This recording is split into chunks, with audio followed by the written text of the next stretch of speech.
water tank. So she sent me the 2 pictures, and I had them blown up, and I framed it out of the boards that were the sideboards with the groove.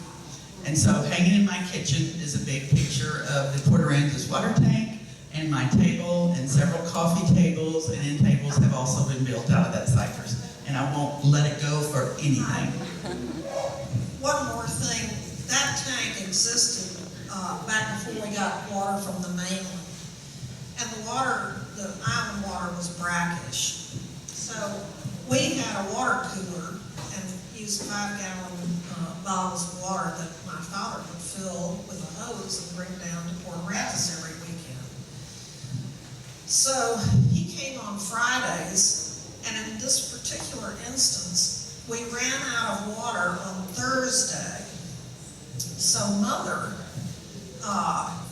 said to the cook, "Look, let's just fill this bottle with island water. They'll never know the difference." And after we went to bed on Thursday night, they filled a 5-gallon bottle with island water and put it on the cooler. And the next morning, it looked like an aquarium. It was so full of live creatures.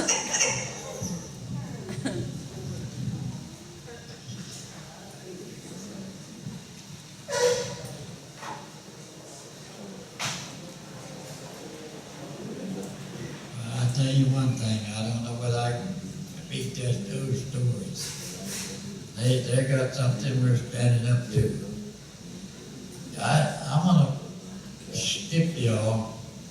I've been married for 70 years, and we're still both alive. My wife and I, thank God, and hope for a few more. So I'm gonna pass this on.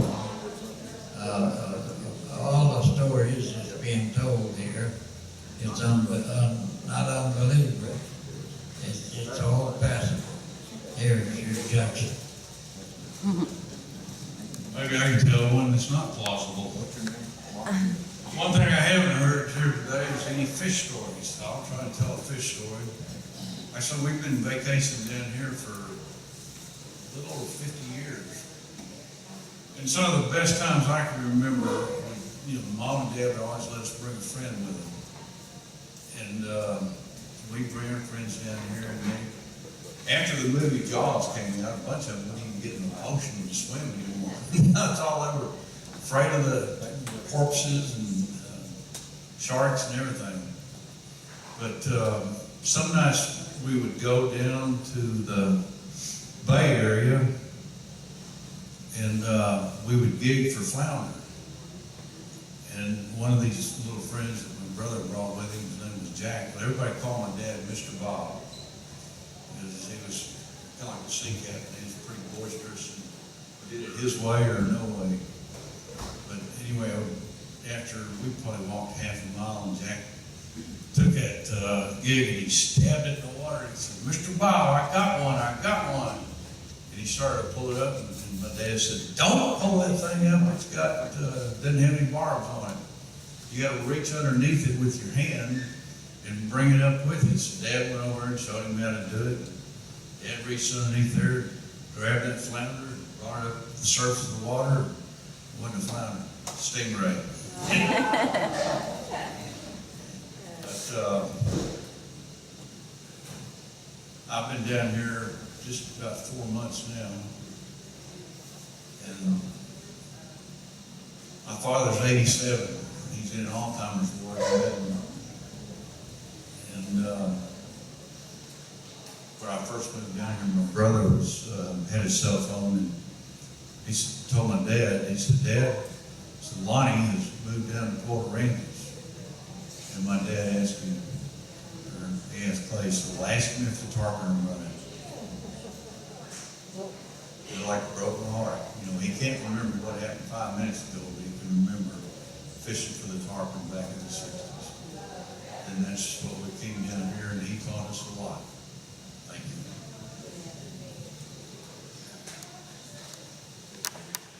That's a good story. I'm glad to hear that your dad, those kind of memories of I was just thinking about school, when I was in school here, like Bill said earlier, we had 1st through 8th grade here on the island. And I can remember I was in like the 1st or 2nd grade, and we had these new teachers had moved here, these 2 sisters. And they had arrived, and I don't know whether one of them was married or they were both. I couldn't remember, but I know they lived. I was under the impression at the time that they lived together, and there was one of them had a husband or a boyfriend that drove a black sports car that was kind of an unpolished old black sports car, ragtop sports car, and wore a beret. And it was like weird. It was like, wow. I asked my grandmother, I said, what, they're kind of different. And Shorty told me, she said, they're beatniks. She said, but that didn't make them bad people. And it turned out that they became my 2 most beloved school teachers, aside, of course, from Manny down there, but because he's a guy, but he was a veteran and everything, so I had tons of respect for him. He just got married the year that he taught me. He had just gotten married. He spent the entire school year rocked back in his chair on cloud 9 with his feet stuck up on the desk. It was the easiest school year I ever had in my career. It was great. I mean, you talk about easy going.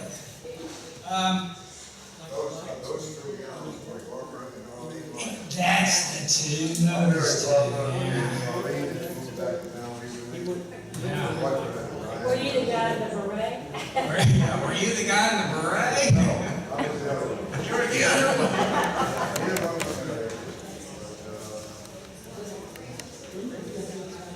Had that fantastic house down there where Teal Harbor is.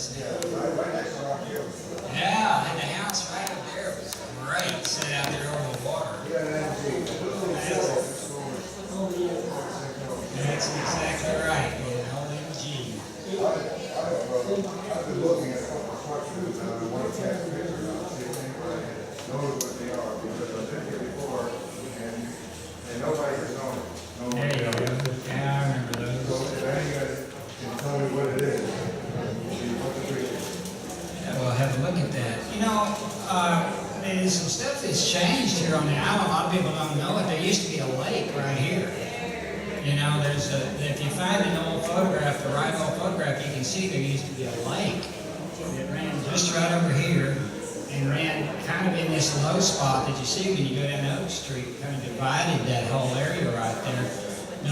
The topography of the island's changed a lot. Cedar Hill, we still, those of us that live here, that have been here for a while, know what Cedar Hill is, and most people don't know what Cedar Hill is. And Cedar Hill used to run from over there where the old Church of Christ was, which is now another bar. That place is full of lousy bars. I don't know who started it.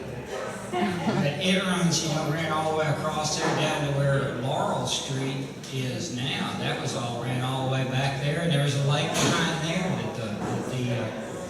that the city water supply on this end was pumped from. And it's just a lot of stuff that comes back to mind from being a kid growing up here. That you think you recognize what it looks like, and then when you see an old photograph, you think, well, where was that? And I looked at a photograph the other day. Someone showed me a photograph from before the 1919 storm, and there was a 2-story stone building on the corner of what is now Station and Cotter Street. And yeah, it was the Shamrock, and that was a big stone building there. And I can remember it being down to 1 story when I was a kid. And it was pretty much abandoned. Somebody had tried to do something with it, and it had kind of gone down. But these are the things that, this historical group that started here deserves an incredible amount of credit for trying to save what is so close to being lost. That, they deserve everybody's support. They deserve the contribution for anybody that's ever been given any bit of recreation or joy of being here on the island. Because, you know, I mean, like we all said, it was a fantastic place to live. It was a great place to grow up, but it's still a fabulous spot. I mean, I've been all over the world. I ran away from home when I was 13. I went to Australia for 10 days in 1984 and stayed 17 years, you know. I came back and I was so glad to be home. Unbelievable, you know. I came back here and people welcomed me back, you know. People that remember me, there weren't many of them, but there was a few. There were the ones that counted anyways. So I'm going to pass this over. This man here is deeply connected to the island, and he's got a question he needs an answer to. Well, I wonder if anybody knew what those Oulsey are. There's one in the county park, and there's one on the Avenue G. And I don't get one asked, and nobody's known where they are. Isn't this UT in the background? Yes. Wouldn't it have something to do with that fort that's right up on the hill above it? They built those things after Hurricane Sylvia. I can remember when they built those two of them. They're right down by the beach, down there next to Harvey Wild's place. And it was something to do with knowing about the beach erosion. I know that's the other one. There's one of them is probably still, one of them was there and it had a B and an M painted on it. That's more than I knew before. Who are they? Yeah, that's the deal. That'd be aliens. Okay, we got about 10 minutes for a couple more stories. There you go.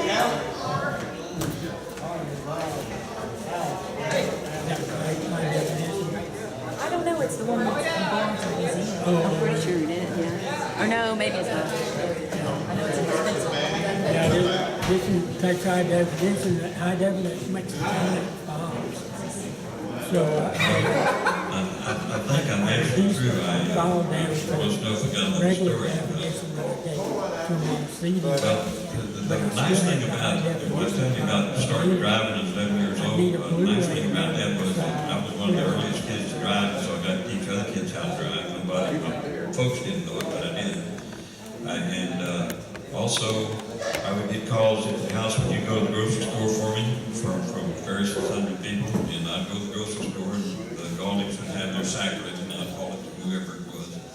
Also, the first time I ever was able to make any money, I was considered a messenger boy for the telephone company. And so we would get calls, the telephone company would get calls from long distance, and then they would call me up and have me go to some of the houses where people stayed, some of them permanently and some of them temporarily, that didn't have any phones. And so anyhow, one of my stories about my messenger services was, I got 50 cents a message by it. And was that Nellie Teller got a call from Henry after he got back to the States. And the first time she had a call from him, and I don't know how long, they didn't have a telephone, so I had to go to the house with the message and tell her that Henry wanted to talk to her at the telephone office, because that's where he had to go. And so she said, oh my goodness, I don't have any way to get there. She said, can I have your bicycle? So she took my bicycle and rode the telephone off, and I took it home. But anyway, I made 50 cents. And so that was kind of part of my growing up experience. Anyhow, I'll turn this over to somebody else. I did think of another thing. Back in the early 50s, my grandmother, Addie Littleton, was the telephone operator. Her Miss Walker, Boone Walker. And the telephone company was at the corner of Avenue C and 10th in Miss Walker's house. And when Mom and Dad would go play dominoes or something, she would let me go and sit with Granny, and this was in the early 50s, at the telephone company. And that was back when, you know, she'd pick it up and somebody would say, Addie, you know, give me such and such, you know, you didn't have any numbers, you just connected them. So that was a fond memory. I remember hearing Marie, I don't remember these days myself, but kind of like the telephone story. I guess Aunt Opal was a phone operator. I guess before, chief operator, okay. And Marie said they would pick up the phone and say, Aunt Opal, we're sister, which was my mother for him, and that's how they did it. They didn't have any numbers to dial. And over Viola, yeah. And I remember being a little kid and calling Mathews looking for my mother because I did live next door to the school, and it was Riverside 5749, or Riverside 5448, which I do believe is still Virginia's restaurant number today, something like 955. It's Fishman's Wharf. Fishman's Wharf, 5448. Well, see, that was close. There's some stuff still left up there. Only thing I want to say is, there's Lloyd right there on the, and Kathy Ellis. Wasn't that Kathy Ellis? We can't make it come out. The last thing I want to say is the house that we grew up in on Church Street, that was moved here from Rockport in 1911 by my grandfather. He moved it here from Rockport on a barge, took the boards apart, numbered them one by one, brought it over and rebuilt it. And my grandmother grew up in the house. My mother did, and then all of us grew up in that house, and we, after 103 years in the family, we just sold the house in September. So very, very emotional, but a proud place to be for many, many years. And I hope the people that have it now, number one, will mow, and that they have many years of fun in that house like we did. I just want to tell you a real quick fishing story that I think is hilarious. My daddy said, okay, who wants to go fishing? I was about 14, all the kids were younger. They said, about 4 or 5, I said, we want to. He had this little boat that took us out to between the lighthouse and St. Joe, close enough to St. Joe. And he said, the trout are running. Oh boy, that sounded good to us. So we put our shrimp on and we tossed out our bait, and by golly, we were catching fish like that.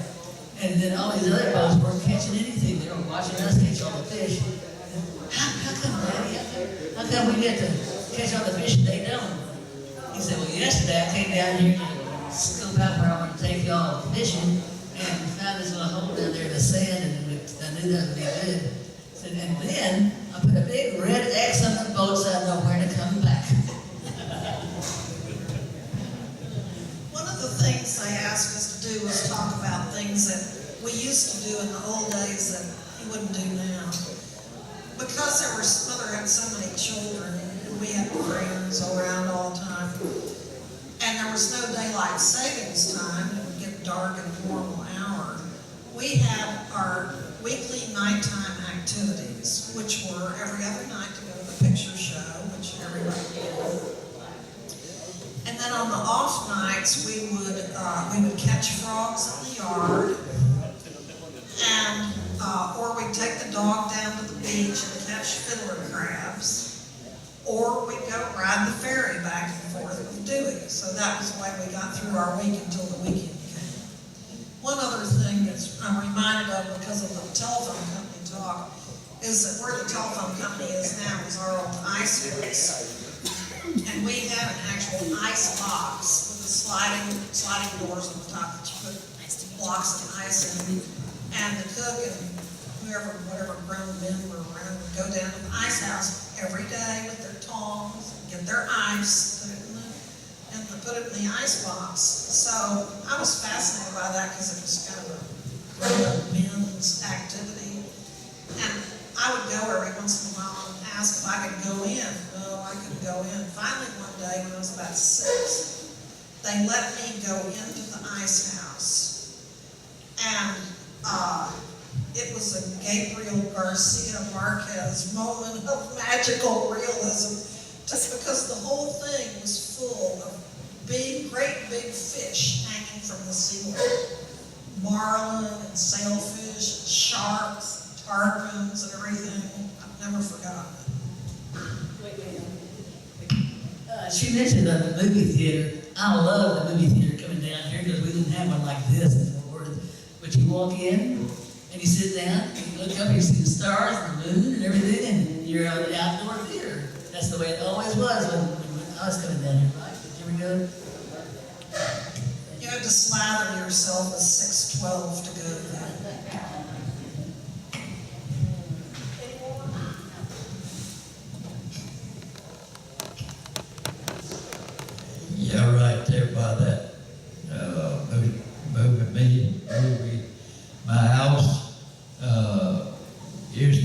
a service station, and it was run by Mr. Ravel. The fuel at that time was for the gasoline. It was just one white gasoline, so he got, and it didn't make any difference. White gasoline was 8 cents a gallon. Kerosene was 6. Diesel fuel was 2. And they give you some money, some extra fuel to get carried away because they didn't have any use for it. And that was something that I remember. And it was there for quite a while. Mr. Bell had a shop in behind there, and I'm trying to think of that man that played that violin. He worked for Mr. Bell, and he would, and whenever he'd get off work in the evenings, he'd start up that music, and I'd sit out there on the bank there and just listen to him because he was so pretty. You guys have a good day. Wish all of you. Talk of a violin reminds me that when we lived across the street from Henry Oulsey, and we didn't have air conditioning, and we had to stay inside in the afternoon because it was too hot to do anything, so we had a nap period. And Henry Jr. played the trombone, and we would lie in our hot beds trying to take our naps with Henry Jr. playing the trombone very poorly.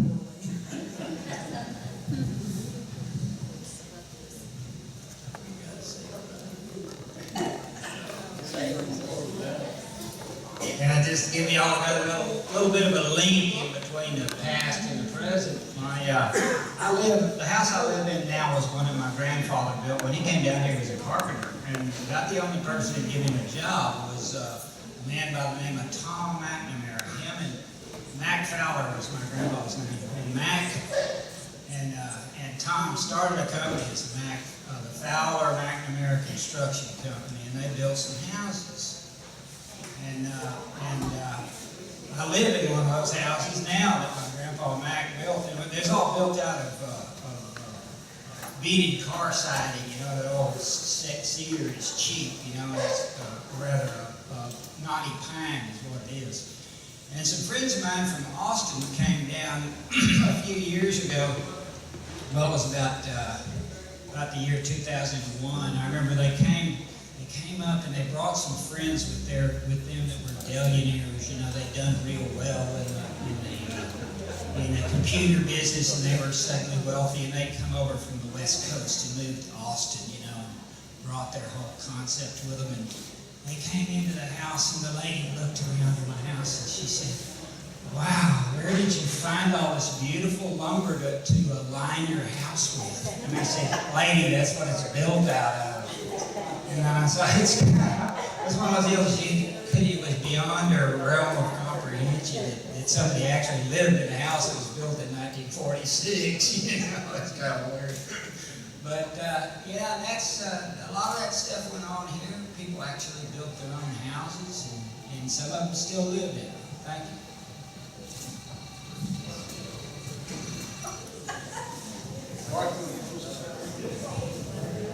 Okay, that's it. Thank you for coming. Thank the speakers.